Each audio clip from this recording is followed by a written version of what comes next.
Prabhupada commented upon, this trust publishes, and this trust is the world's largest Vedic literature publishing house. So Maharaj has been the senior most editor of that PPT for 40 years. And Maharaj travels across the globe for preaching. Today we are very fortunate to have Maharaj's association. Maharaj is here in Bombay, in this temple only for 1.5 days. Maharaj came and we got an opportunity to do this prime time Sunday evening, Maharaj association. So let us welcome Maharaj and hear from Maharaj. And you can ask your questions also. Maharaj takes many questions. You can ask frankly any questions if you have related to Bhagavad Gita, spirituality, mantra meditation, or any of the questions your friends ask you about spirituality. Anything you can ask like that. Maharaj. We didn't bring a So book let's for welcome Maharaj by Shankha. loudly chanting once Hare Krishna. We didn't bring a book for Shankha. Hare Krishna, Hare Krishna, Krishna Krishna, Hare Hare, Hare Rama, Hare Rama, Rama Rama, Hare Hare. Should I? No. No, you don't have to. But we regularly.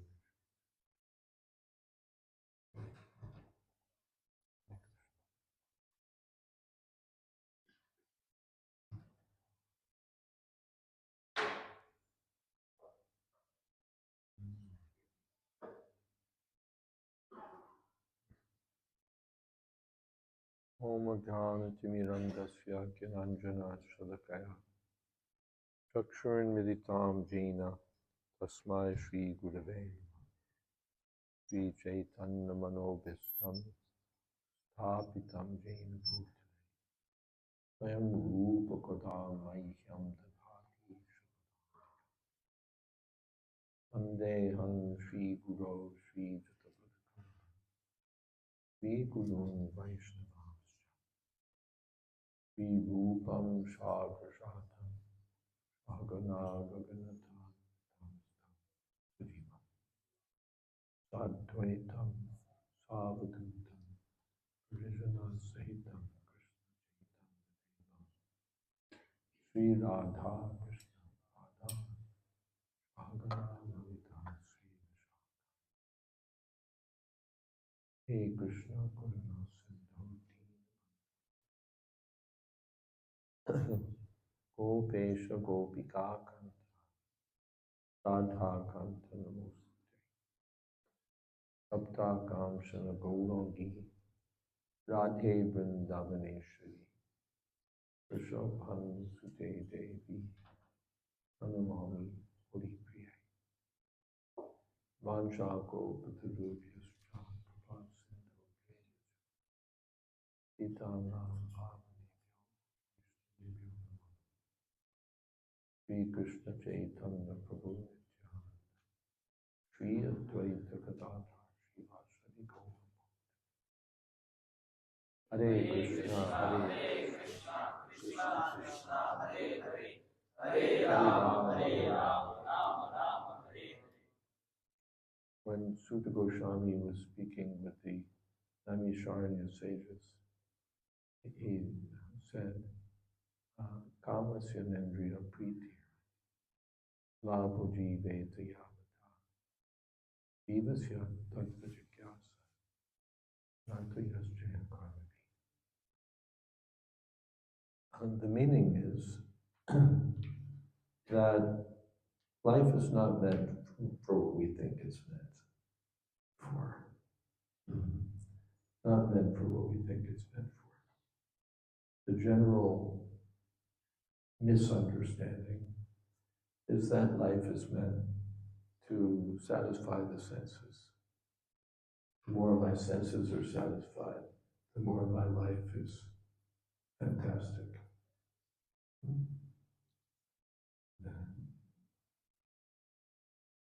The kama means desires. I want this, I want that, I want this, I want that. I want to enjoy this way, I want to enjoy that way. And that becomes the goal of one's life, the goal of one's civilization. Everything for that. And Srila Goswami says, no, it's not for that. Kamasya na indriya pritir. One shouldn't waste one's human form of life for that. That's the business of the lower animals. They're busy satisfying their senses as their only goal of life, how to stay alive and how to satisfy the demands of their senses. I want to eat this, I want to eat that. I want sex here, I want sex there. But the human life is meant for a higher purpose than that. Bhaktivedanta. The senses need, we have to eat, we have to sleep. Some sex may be required, but Srila Goswami says, just enough to keep things going. And as Prabhupada would say, keep body and soul together. You know, keep the business running, keep the machine going. But not as the goal of life. The fools make that the whole business. This is our goal. But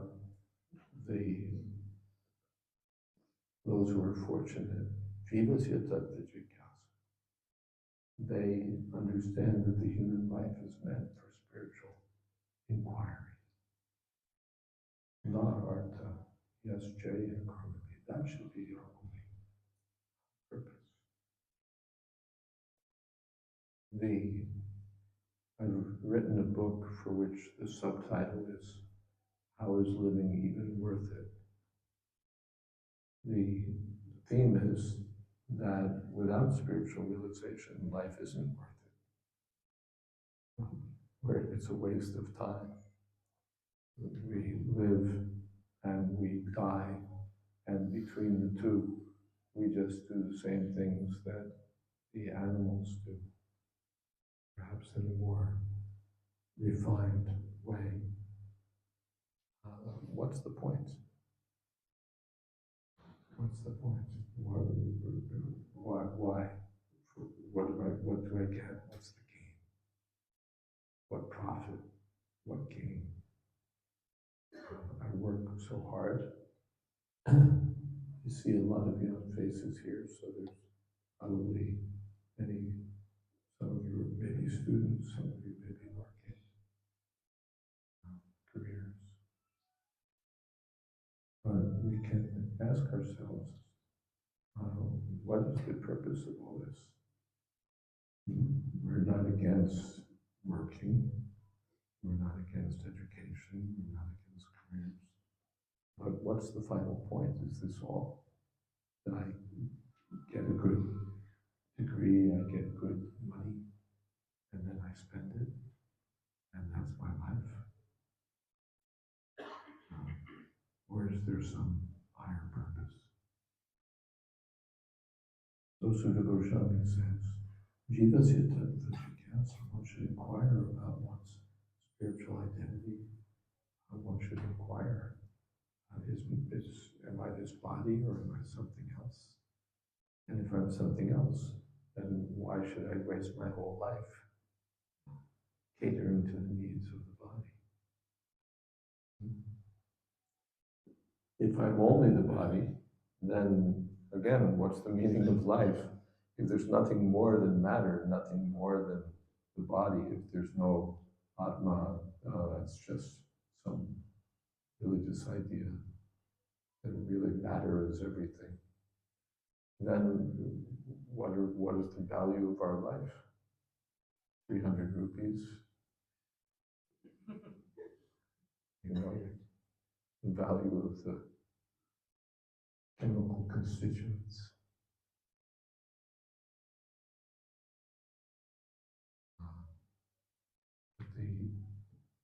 The Sutta Goswami says the human life is meant for self-realization or realization of the Atma, the consciousness within the body, the soul within the body.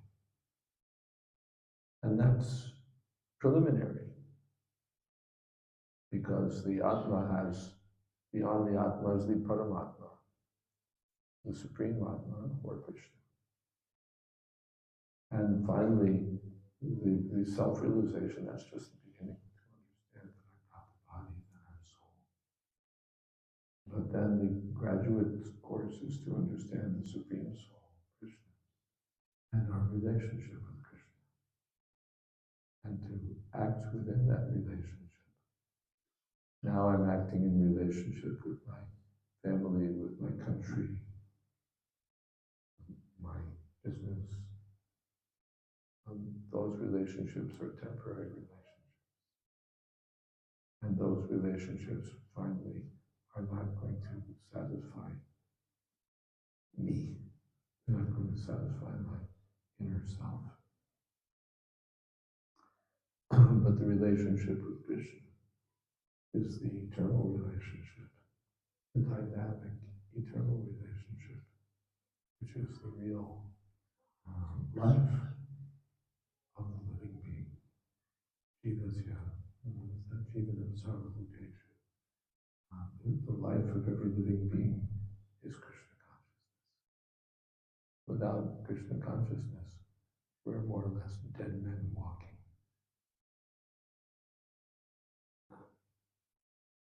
So the chanting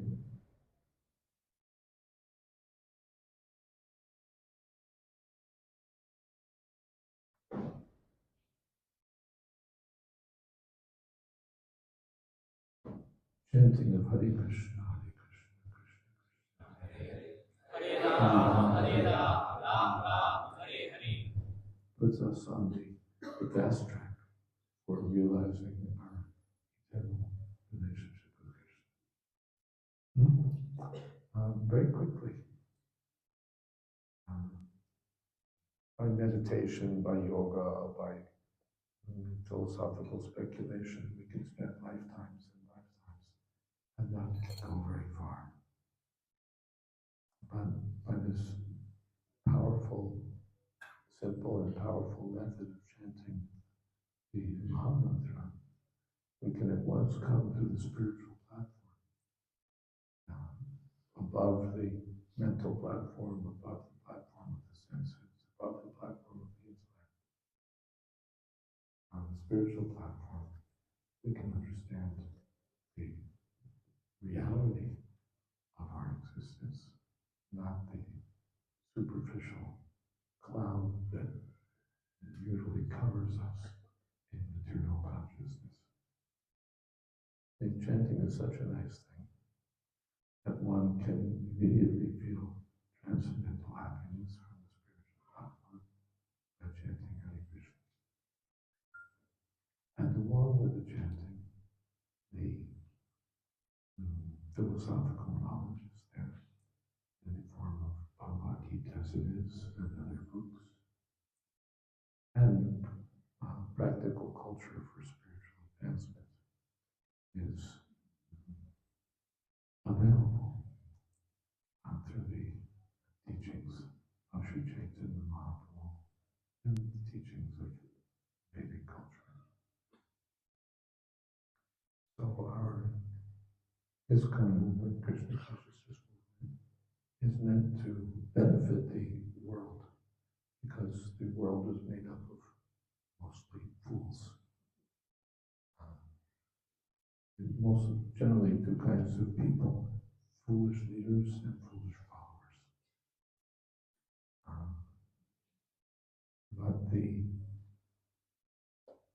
And so they're all going nowhere. They're all stumbling in the dark. They may be great leaders of industry, leaders of nations, leaders of science, leaders of this, leaders of that. But they're, for the most part, fools, because they don't know who they are, they don't know what their purpose in life is, and they hardly inquire about these things. So the Krishna Consciousness movement is meant to give the misguided world the eternal message of Krishna, which can revolutionize the misdirected civilization of philosophically sound, and it's practical.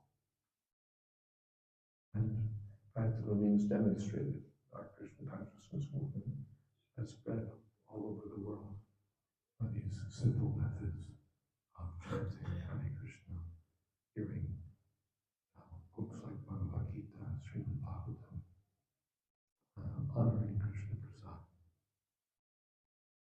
and cultivating Krishna consciousness. So Chaitanya Mahaprabhu desired Bharata Bhumitem Shujam Mohanavyar Janma Sartha Gauri Paraprakar.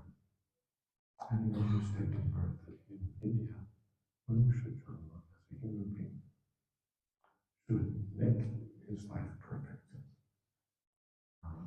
Make life perfect means Krishna consciousness. And Paraprakar, and should act for the benefit of others. The materialists are interested in their own happiness at the expense of others, and even they themselves aren't happy. But the devotees of Krishna are personally happy, and they spread happiness to others. Not just a superficial happiness, but a happy and meaningful, purposeful life. So we're hopeful that some of you at least will take this movement very seriously.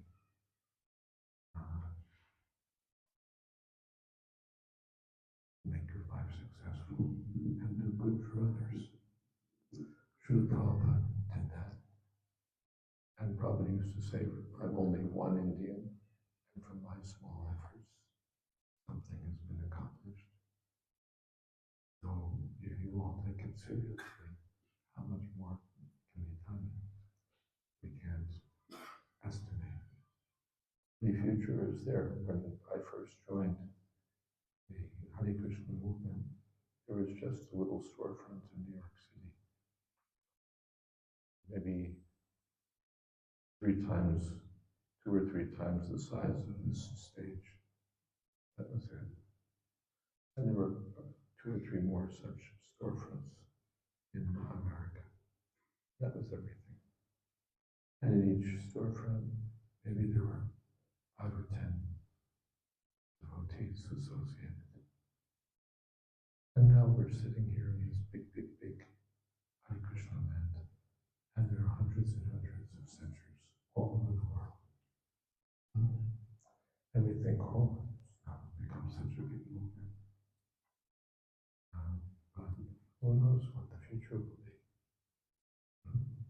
We may be surprised on what can be accomplished. Going to the very, what should we say,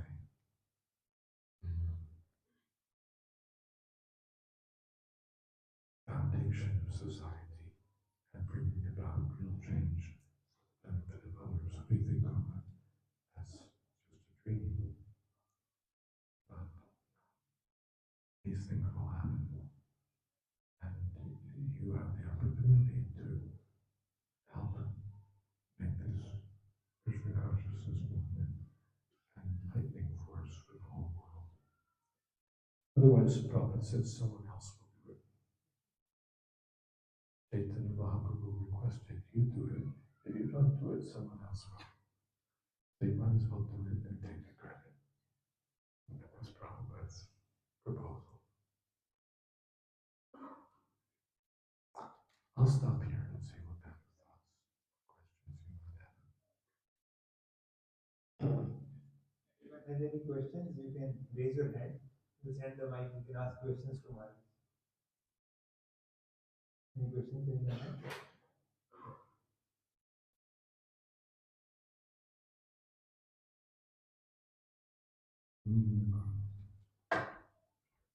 Thank you very much.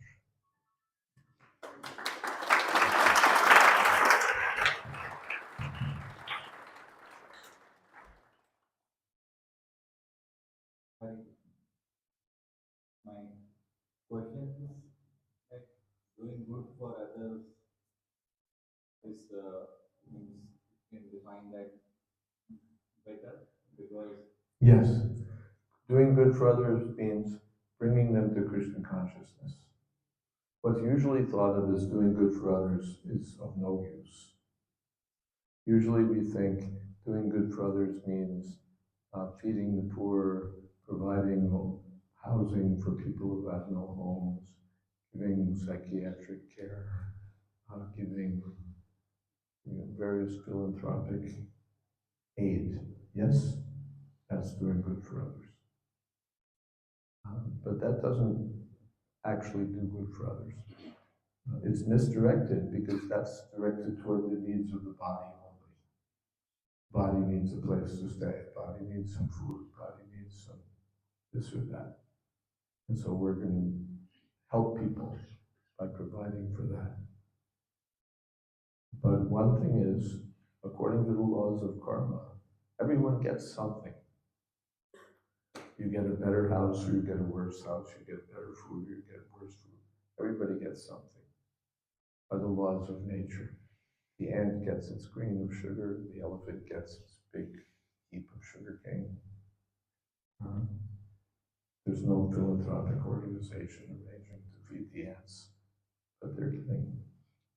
Every living being is getting. And if they're not getting, it's on account of their past misuse of their own independence. So we think that we're helping people. It doesn't really help them. It doesn't go to the root problem. Why am I suffering? Why am I hungry? It's not that I'm hungry just because I don't have money. Why don't I have money? It's not just because I'm not working. There's a root cause. Any solution, any aid, any help that doesn't go to the root cause is superficial and ultimately meaningless. And sometimes even makes things worse. We think we're doing good for others, but we're not doing good for others. Prabhupada gave the example. Suppose you go to see some big rich man. Who's a rich man these days in this country? Ambani, yeah. The name used to be Birla, now it's Ambani. He's on the top of the heap. So suppose you go visit Mr. Ambani, and you meet him, you meet his wife, you meet his sons, and nice meeting. And then suppose a few weeks later you're driving in your car and you see Mr. Ambani's son and he's knocking on your window like this. And he's all, like ragged.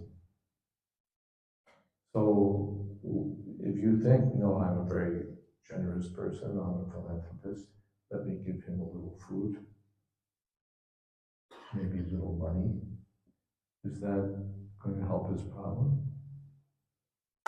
Am I doing good for him?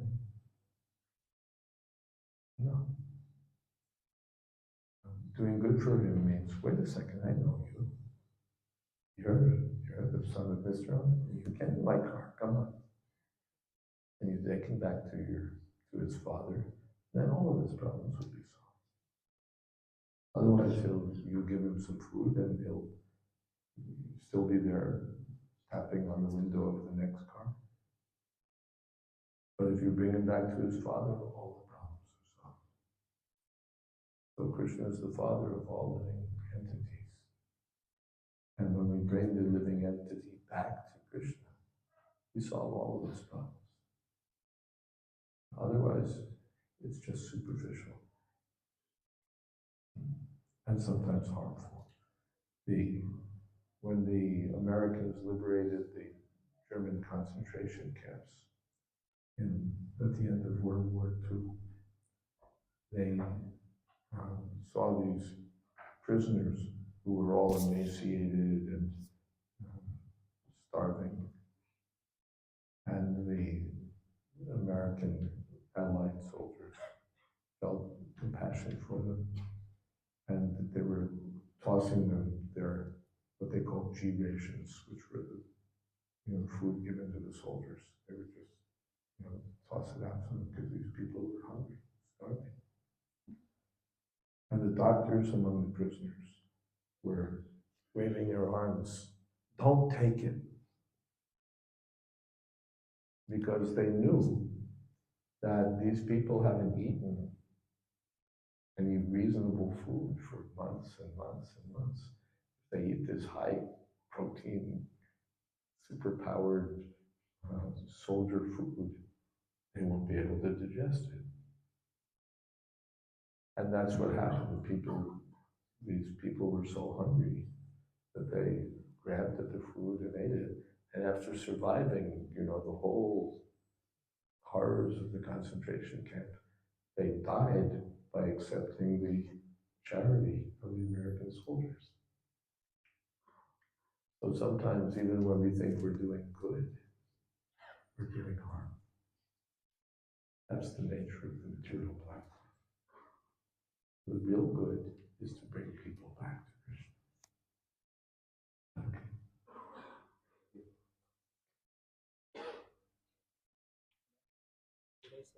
Few boys who may be requiring Hindi, can you request them to Yeah.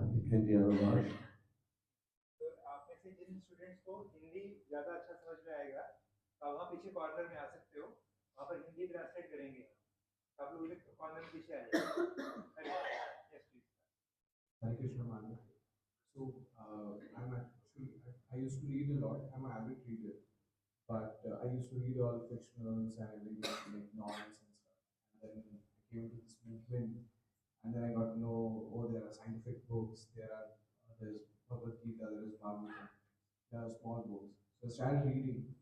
The only problem that I face is that right now I'm reading 3 books simultaneously, and I cannot keep up with the amount of knowledge that I'm acquiring at the moment. My only conundrum right now is that how do I balance all of it, or which one should I read or start reading? Because I'm reading Krishna, I'm reading Bhagavad Gita before going to sleep, and I'm reading Srimad Bhagavatam whenever I'm getting time. But it's like so much of knowledge. This is the problem.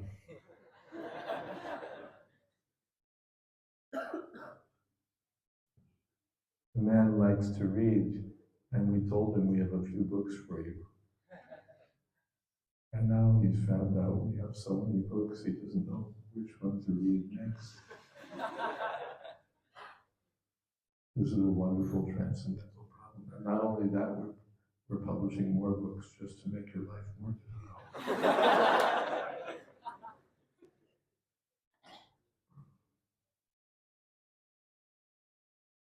So you can read as you like. There's not a prescribed, you have to read this, then you can read that. Generally, our general outline is to begin with Bhagavad Gita says, then proceed to Srimad Bhagavatam, then still higher topics, Chaitanya Charitamrita. That's a brief outline. But there's no rule, no, you can't look at Chaitanya Charitamrita until you've finished the Bhagavatam. You can't look at Bhagavatam until you've finished. You can pick up, just as you do with a mundane book, you read a part of this and a part of that. Of course, we want to study the books systematically, but there are no hard and fast rules. You have to read this, then you can read that. The devotees will guide you also, recommend this. You read this, okay, now read that.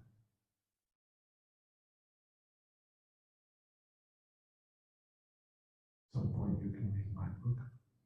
Is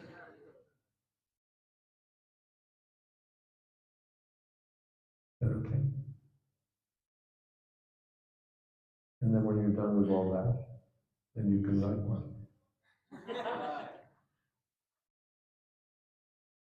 Prabhupada wrote so many books, and he wanted his followers also to write more books.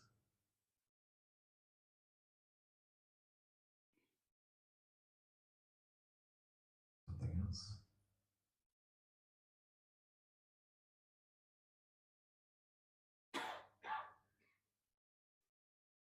No. Switch. Yeah, now you're good. Hare Krishna Maharaj, thank you for the wonderful class. One my question is, Srila Prabhupada has said that we should chant 16 rounds and 4 regulated principles and we'll get success. But also sometimes he said that we should not waste our time and we should complete our Krishna consciousness as fast as possible. Then we will complete, then we get success. Or we should attain the state of Mahabhakti or Prem Bhakti and then we'll go back to work. So what is the meaning of completing Krishna consciousness? And what if we don't complete chant 16 rounds and 4 regulated? What if we don't complete? Complete Krishna consciousness. What if we don't complete our Krishna consciousness, but we chant our 16 rounds and 4 regulated principles? One thing Prabhupada said, you just chant 16 rounds and follow these 4 regular principles, and I guarantee you'll go back to God.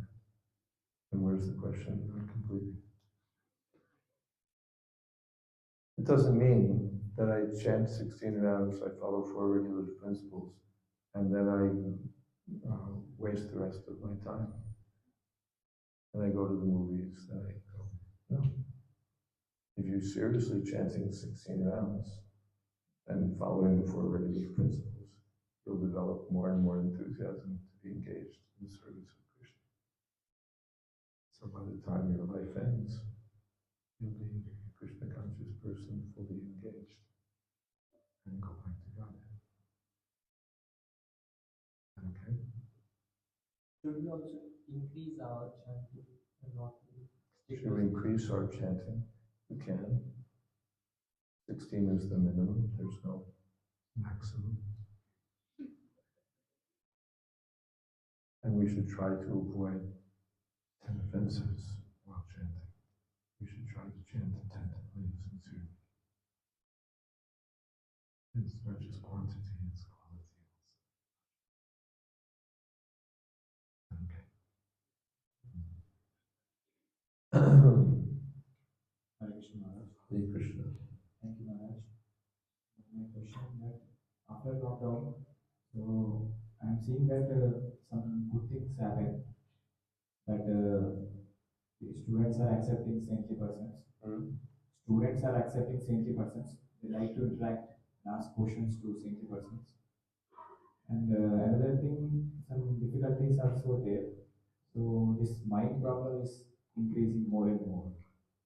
And the factor of surrender is decreasing, and rebelliousness is increasing. What's increasing? Rebelliousness. Rebelliousness. So in these cases, so how to preach, Maharaj? How to? Preach.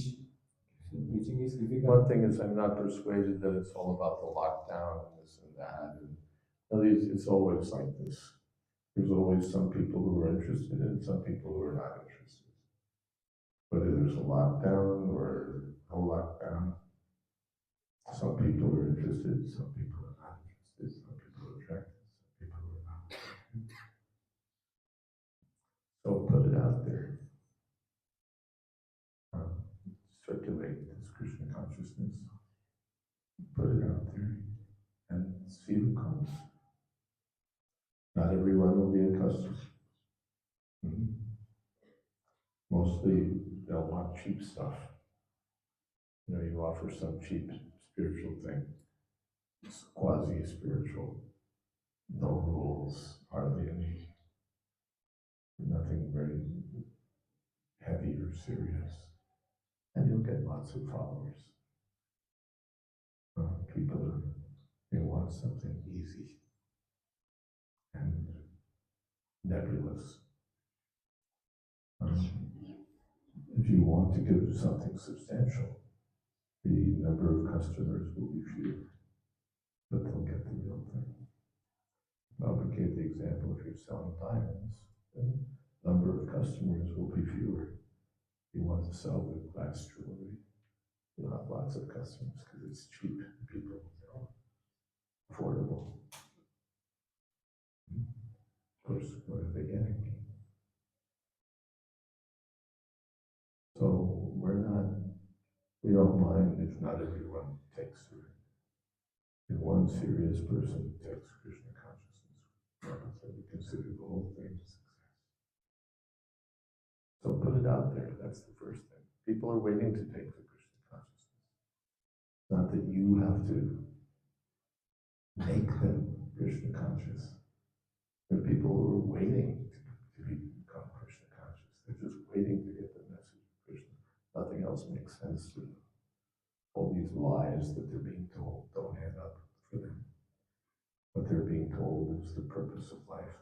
Makes no sense to them. So they're looking for the truth. Your job is just to put it in front of them and say, here it is. And then if they take it, don't take it, that's not up to you.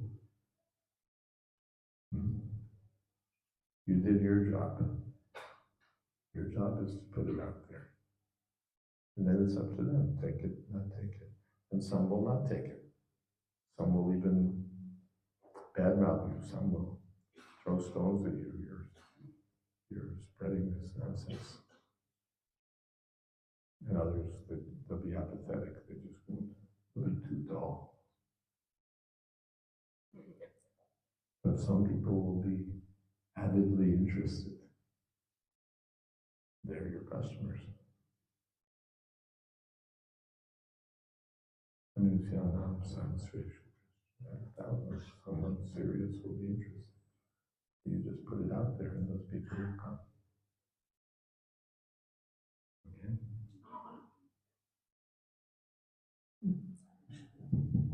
Maharaj, I have a question. Excuse me, once again, you just put it out there as it is. You don't have to come up with some new. What you received, distribute the same thing. And it will work.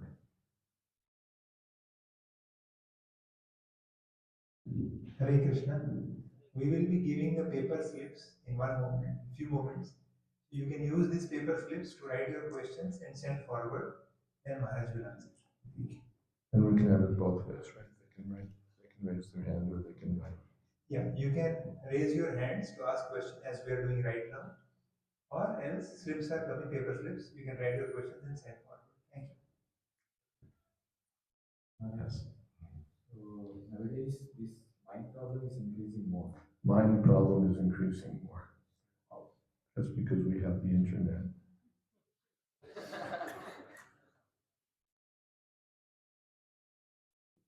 How to deal, Maharaj? Log off. Log off.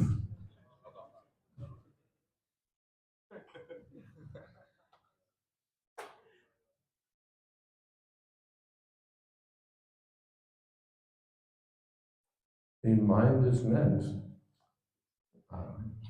this word mantra, delivering the mind. The mind is full of rubbish, and now we can log on and fill it with more rubbish. But by chanting this mantra, the mind can be freed from all contamination. And the mind becomes restored to its natural, happy, Krishna conscious condition. Chant Hare Krishna. It's such a wonderful thing.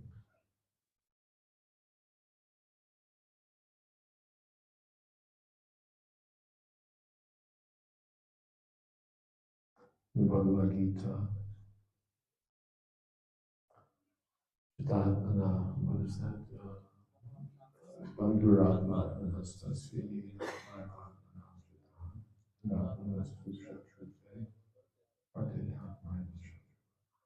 the uncontrolled mind is the worst enemy, and the controlled mind is the best friend. The best way, easiest way to control the mind is just by chanting Hare Krishna. The mind becomes the friend.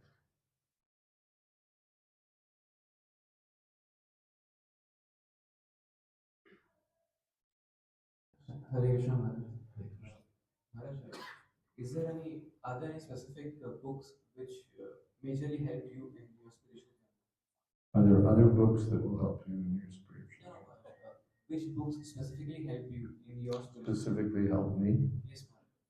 My book helps me a lot because focus my attention. If you want to books that helped me. Of course, Prabhupada's books, all of them. Ishopanishads, very valuable book. I found that very helpful. Or all of Prabhupada's books. Books by Srila Swami, I found very helpful. What other books? It's, sort of much later, this Brihad Bhagavatam, Sanatana Goswami. Wonderful book.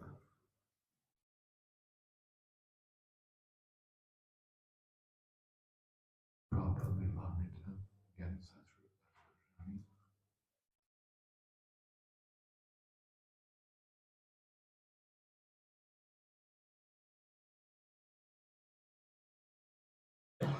That's what comes to mind. I really certainly.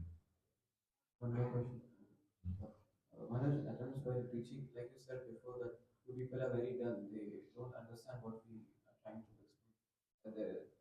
They perhaps not able to believe that there is any other place apart from this. What are we supposed to see or do? Kirtan and Prasad. For those who want to understand philosophy, we have a sufficient supply of books in philosophy. For those who are too dull for philosophy, Kirtan and Prasad. Who's so dull that they won't like Kirtan and Prasad? And even those who like the philosophy, they'll also like Kirtan and Prasad. Thank you so much. Even those who are dull and they can't go past Kirtan and Prasad. By taking Kirtan, chanting Hare Krishna, and taking Prasad, then they'll take interest in philosophy also, because their minds will be purified. A simple thing, Kirtan, philosophy, Prasad, 3 things. Yes. Hare Krishna Maharaj. When we come to this Krishna consciousness movement and we are chanting 16 rounds and following whatever the principle, we are in association of devotees, and slowly things become mundane over a period of time. And things become mundane and we don't take it It seriously. becomes mundane? No, it never becomes mundane. So We may be a little negligent, but it never becomes mundane. It's always transcendental. We just have to give it our attention. sometimes we are not very much serious. So, so I asked this question to few devotees. So they said that a good association will help, and we have to take association of devotees who are very serious. Then only we will become serious. But there's one question. Is that when we are with association of serious devotees, then also sometimes we are not able to grasp the seriousness from them. So, like you have spent much of your time with Srila Prabhupada. So, how to take the seriousness while living with serious devotees, and how to follow this process very seriously for a longer period of time. We're advised to associate with serious devotees in order to make progress. But sometimes we don't seem to get much from that association. How to associate so that we get the benefit, is that the question? Serve them. By service. What is that? Syanmad Sevyavik What is that? Syanmad Sevyavik. We should hear from them very attentively and try to be of some service. This is our magic formula, service. And by serving, Syanmad Sevyavik, serve the devotees. Because serving the devotee is even better than serving Krishna. When someone is, what is that the Book of Goswami also says? Serve the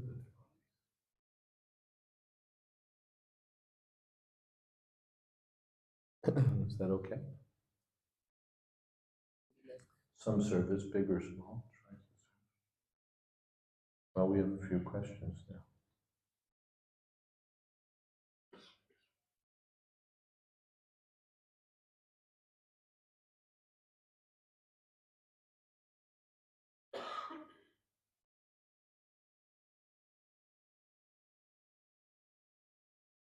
Chanting was introduced to me 2 years before, and I'm chanting 16 rounds since 3 months.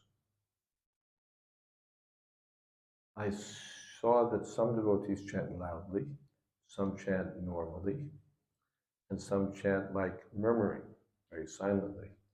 So how should I chant? We should chant in such a way that we can hear ourselves chant. It may be a little louder, it may be a little softer, but we should chant in such a way that we'll hear ourselves chant. Otherwise, there's no rule, this many decibels, that many decibels. But we should chant in such a way that we'll hear ourselves chant. Chanting and hearing. How much time to divide for work, family, and devotees?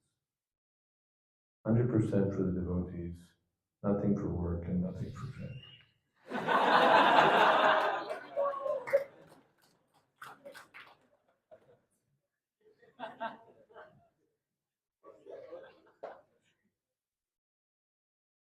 Is that all right?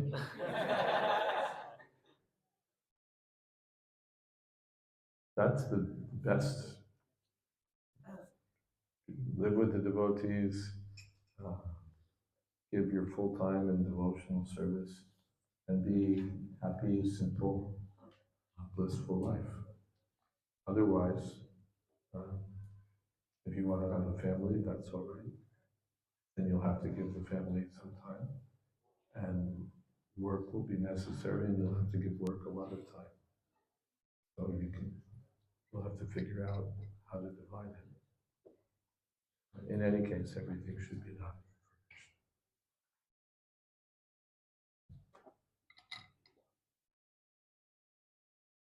If we do work with full heart, does it not equate to Krishna consciousness? No, it does not equate to Krishna consciousness. Just because you work with a full heart doesn't make it at all Krishna conscious.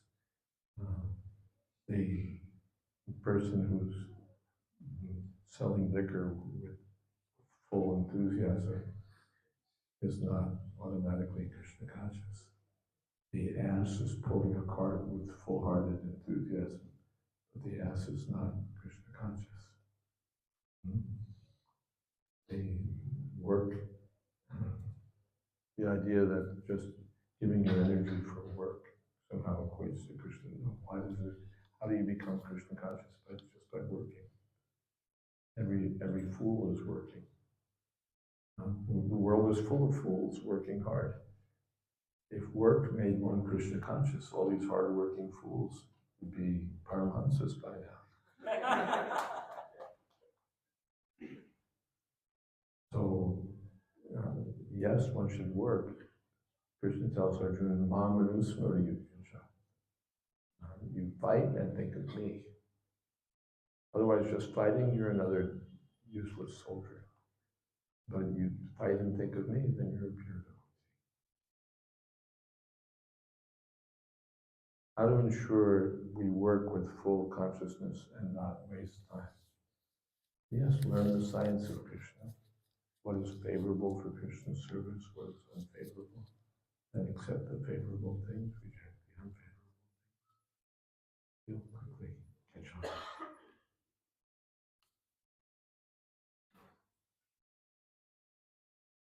How to know whether we're advancing in Krishna consciousness or not? Well, two answers can be given. One is that your spiritual master can tell you if you're not making progress, get serious. Or senior devotees can advise you. Another is you'll have your own experience. Prabhupada said, just like eating, no one has to give you a certificate. now you are full. But by eating, you'll feel satisfaction, you'll feel strength. By chanting Hare Krishna, the more you become advanced, the more you'll feel, yes, this chanting is so nice. And serving Krishna is so nice. And what do I need Maya for? Automatically. And you'll see, yes, I'm making progress.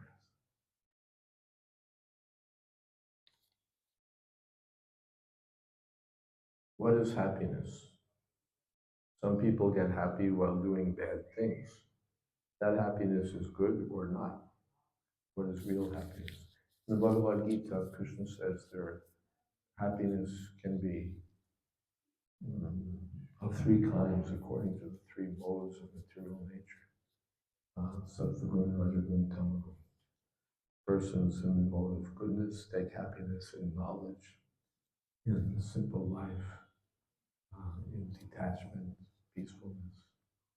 Persons in passion take happiness in working hard and achieving things and enjoying. And persons in ignorance take happiness in sleeping, intoxication, madness, and so on. So, three different conceptions of happiness. It's all happiness, but dull happiness, passionate happiness, and good happiness. And then there's Krishna consciousness, which is transcendental happiness. That's better than the goodness. The happiness and goodness is also temporary. But the happiness in Krishna consciousness is unlimited and eternal.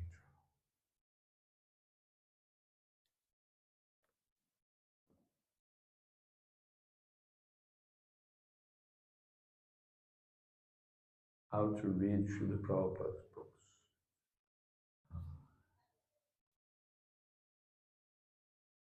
I gave this answer the other day, right? Start at page 1 and keep going.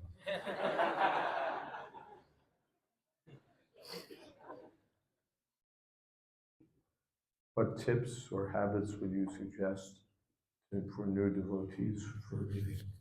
Don't have any specific tips or habits. If you read with others, that's very good. Increases your enthusiasm. But I have no particular reading tips. Sorry. If you would get a chance again to start Krishna consciousness, on what thing you would give more focus? I think I'd give the same focus. Hare Krishna, Hare Krishna, Krishna Krishna, Hare Hare. Hare Rama, Hare Rama.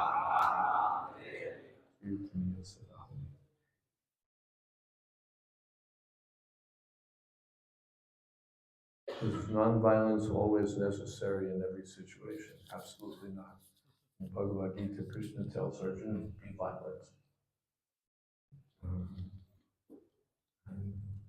Chetasi Rane Sapatna, what's that?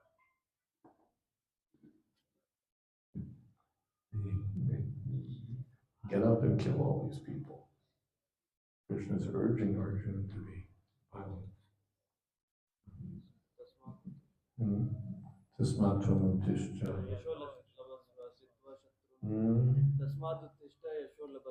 Tasmat Uttishta. Yasholabhashva. Chitva Satrun Bhungshva Rajan Samritam. Ayayavate Nihata. Purvameva Nimitta Mantra You be violent, but be violent on my behalf. Don't be violent for sense gratification. Be violent according to the direction of the Supreme Personality of Godhead. Violence is a duty, or violence should be undertaken as a matter of duty. A priest should not be violent, but a policeman must be violent. A violent priest and a non-violent policeman are useless. You want a policeman who's, if the Govindas are attacking, you want the violent policeman, the guy who's going to pick up a gun and get serious. So violence is very good, but not indiscriminate violence, not violence for my own personal interests, not whimsical violence, but violence according to direction of duty, as given in Shastra. That violence is very good, required.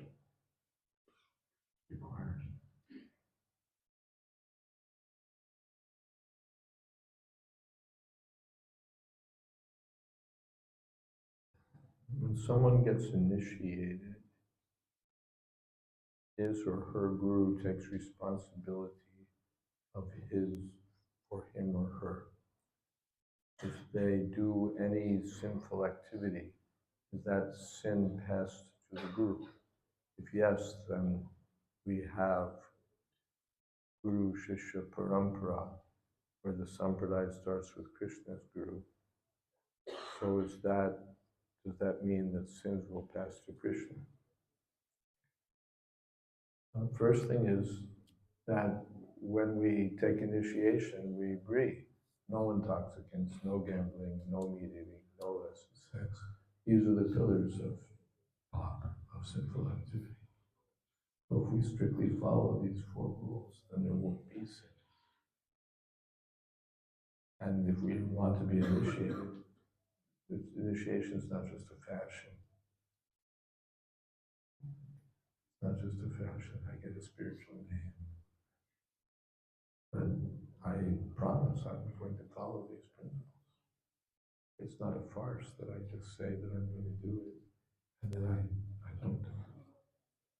So when I follow these 4 regulative principles, then I become free from sinful activities.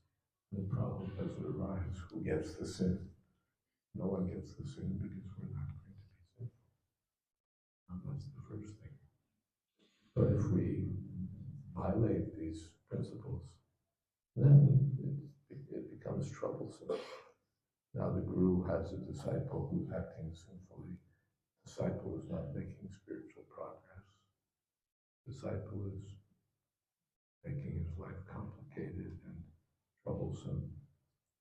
So for that, the guru has to undergo may have to undergo some trouble. Just in a common sense form, practical form. How we have to deal with this, just like your son. If your son is behaving like a fool and a rascal, now you have a problem. You have a problem. So the spiritual master doesn't need such problems. We shouldn't be problem cases for our spiritual master. We should be a credit to the spiritual master. Apart from that, yes, the spiritual master, you can say some responsibility passes to the spiritual master. Finally, yes, it passes to Krishna. Krishna is like a big fire. He can consume any amount of sinful reactions.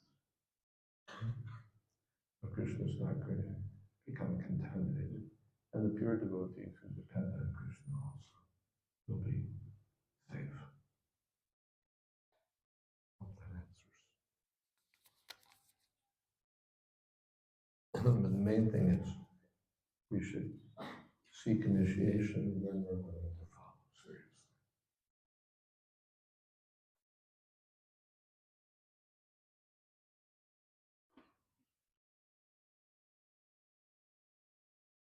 When we preach, we face so many difficulties.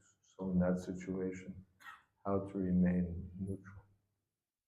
I just heard today, who was saying it, Jayadvaita Swami, that I think he said to Prabhupada, Prabhupada preaching is sometimes so difficult. And Prabhupada said, when did I ever say it was easy?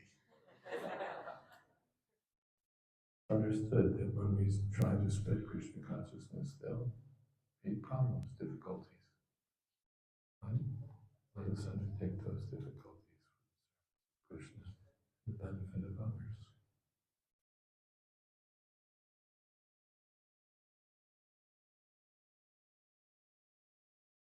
When we are in bhakti, how long do we have to fight Maya? Your whole life.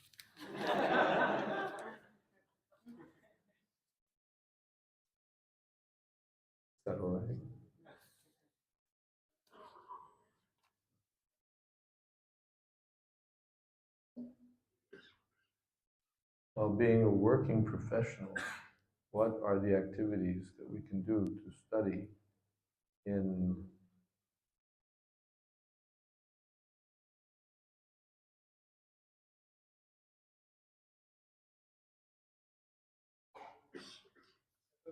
Sattva-gun? But then it says mode of passion. I also read this question. Hmm? I also read this question. Sattva-gun. You asked about Sattva-gun. How to work and be in Sattva-gun? Just the same thing, Mama Nuspa Yudhishya. Work and think of Krishna. Work and how to think of Krishna, chant Hare Krishna. Then you'll be transcendental even while working. Yoga Karma Sukosha. Krishna says this is the art of work. To be Krishna conscious. Prabhupada gave the example, there's some woman who's married, but she has another lover apart from her husband. So because she has a lover, she's doing her housework very nicely. The husband won't suspect what's going on. So this is lover consciousness. So Prabhupada said, if lover consciousness, why not Krishna consciousness? And do everything very nicely, but think of Krishna.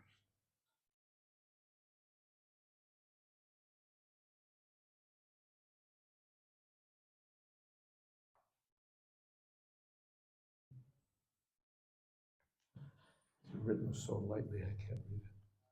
How to meet Sri Krishna. How to meet Sri Krishna through sound, through transcendental sound. That's the best way to meet Sri Krishna. By chanting the transcendental name of Krishna, we serve Krishna. We're calling out to Krishna. Please engage me in your service. So act by sound. If we try to meet Krishna, or another, yes, by sound. We meet Krishna in the form of transcendental. And we serve those who are dedicated to the transcendental sound. By serving the devotees, we please Krishna more than by serving Krishna directly. And when Krishna is pleased, then he reveals himself. Nayamatma pravachanena labhyo nimetaya bhavadashi. In the Kathopanishad. Very difficult to meet Krishna. But when Krishna wants to meet you, it's very easy. Don't try to, Prabhupada said, don't try to see Krishna. Try to act in such a way that Krishna will see you. So try to please Krishna. And the best way to try to please Krishna is to please the devotee of Krishna. Then Krishna will want to meet you. Prabhupada gave the example, love me, love my dog. And especially now in India, it's coming also, but in America, so many people have dogs. And some big man is walking in New York City, and he's walking his dog. He may be a big, big man. So what can you do to form a relationship with him? He doesn't need your money. He doesn't need your anything. But you meet him on the street, you say, oh, what a nice dog you have. What kind of dog? Oh, he's a German Shepherd. Oh, he's such a nice dog. The man becomes pleased. Yes, he's a very good dog. But by loving the dog, when you love the dog, the man becomes happy. Or probably gave another example of that. There's again a big man. What can you do for him? But if you give his son like a 50 paisa sweet, the man thinks, oh, such a nice fellow. So serve the servant of Krishna, and Krishna will want to meet you.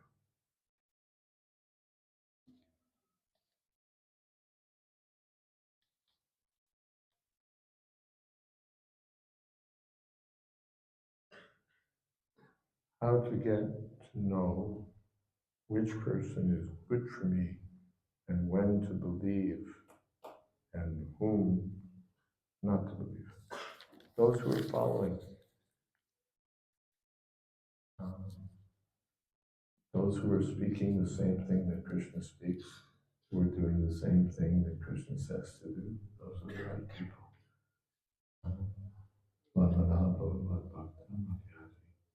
To see who's thinking of Krishna by chanting Hare Krishna, who's acting as a devotee of Krishna, who's addicted to Krishna, that's the right person, and who's following. Not that just whimsically, oh, I love Krishna, but following in the process to the Acharya Sampradaya.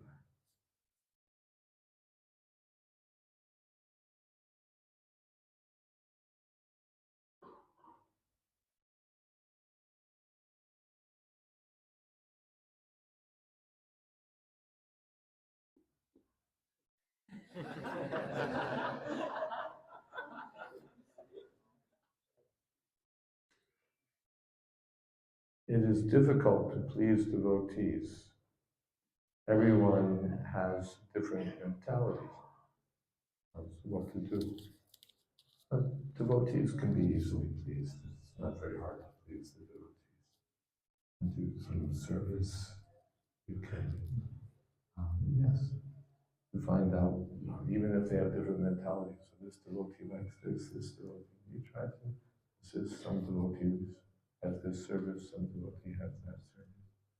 You just try to render some service. That's all. Not so hard. Easy.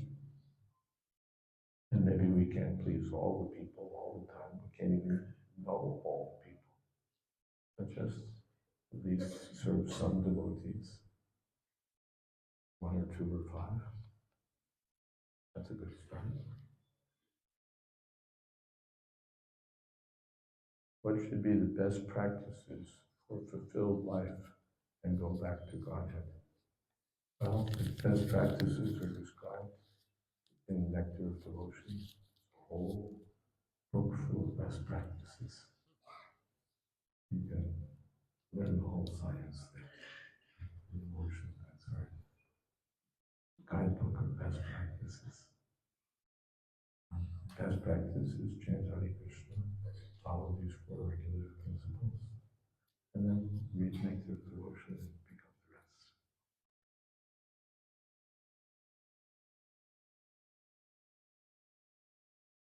How to answer someone when someone says, "Where is God?" And if God is there, why is he invisible?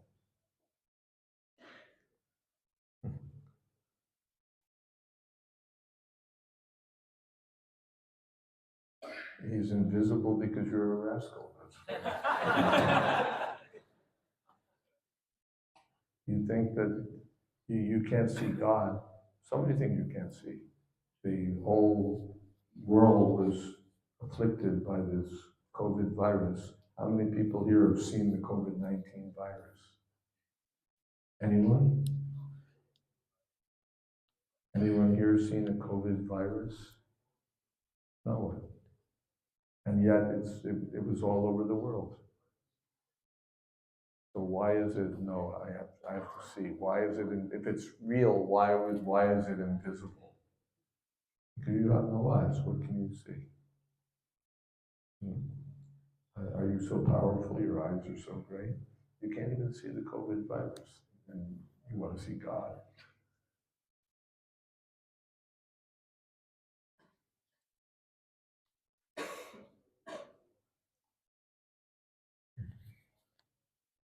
Otherwise, God is everywhere, even COVID is everywhere.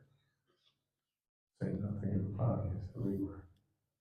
But there's some process. Those who are properly equipped with the right tools could see the COVID virus also. For those who are equipped with love for Krishna, they can see Krishna. Prema Chemistry, we can see Krishna always. But we have to make our eyes fit. And anyway, you want to see Why so much emphasis on seeing? Why not hearing? You can't see the wind. Are you going to argue that the wind doesn't exist? And if it exists, why is it invisible? You can hear the wind. So hearing is more important. There's so many things you can't see. Antarctica. But by hearing from people who've been there, hearing from folks and so on, and you can find out all about it. Hearing is more important than seeing. But people put more emphasis on the less important method. That's their mistake. See, not with the eyes, but with the ears.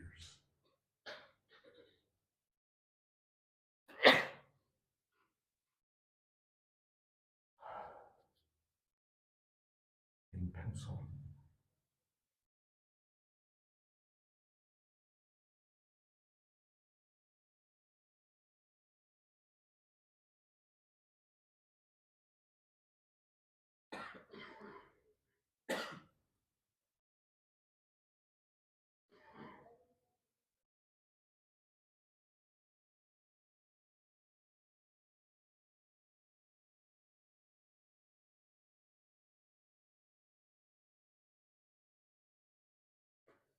Can you read this? It's in pencil, I can't make it out. No pencils, please. I can't read pencil. Pen is good. I try to focus on the words while chanting, but couldn't carry it for long enough, and end up doing offense. How to reduce offenses and increase the quality. My godbrother, Purijan Prabhu, who's given many seminars on this, basically says one word at a time. If you try to chant one pure round, that will be difficult. If we even try to chant one pure mantra, that may be difficult. Just try to focus on one word at a time. And however good or bad it was, now let me go on to the next word. One word at a time. And gradually the quality will increase. By practice, by practice, by practice, by practice. Abhyasa yoga yukti. Did you figure that out? Yeah. Okay. Yes. I was going good. I was going good. And also chanting was going serious. And also chanting was going serious. But suddenly one day, one day, my mind started popping abusive words popping abusive words without any reason. without any reason. My chanting is affected. My chanting is affected. I cannot look at deities. I cannot look at deities. I cannot look at the Vaishnavas. I can't look at The Vaishnavas. the Vaishnavas. Mine is popping abusive words. Tell your